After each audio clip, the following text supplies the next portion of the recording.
Despite being the first such visit to the communist nation by a member of British royalty, the Prince of Wales refused to accept one kindly offer.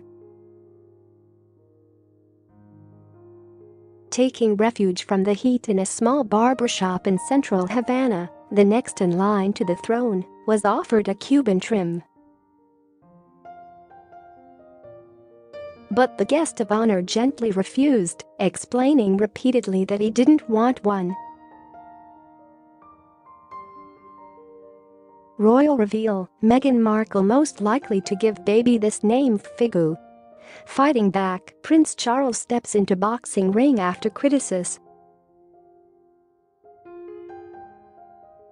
Arriving in the barber's, Prince Charles expressed relief, exclaiming, "It's much better in here, it's too hot." But when the hairdresser approached asking if he wanted a neatening up of his royal curls, the prince panicked, laughing, "No, I don't need a haircut. I don't want to have a haircut." But the shop's owner resisted, asking if he just wanted a little off. Holding her hand tenderly and laughing, the prince cried, "No. The Prince of Wales was formally welcomed to Cuba by its president as the royal visit was hailed as a boost to Britain's post-Brexit ambitions. President Miguel Díaz-Canel and his wife Liz Questa greeted Charles and Camilla on Monday evening at the end of their first full day in the communist country. In a ceremony at Havana's Palace of the Revolution, the prince inspected a guard of honor before introducing Mr. Díaz-Canel to his entourage of aides, including his wife. The Duchess and the President had met earlier in the palace, where they shook hands and chatted before the formal ceremony began, followed by talks between the Cuban leader and the heir to the throne and dinner. Earlier that day, Carlos Acosta, who is artistic director of Birmingham Royal Ballet, said that as the communist country of his birth continued to open up culturally and economically, it was time for the UK to also build bridges as it left the EU.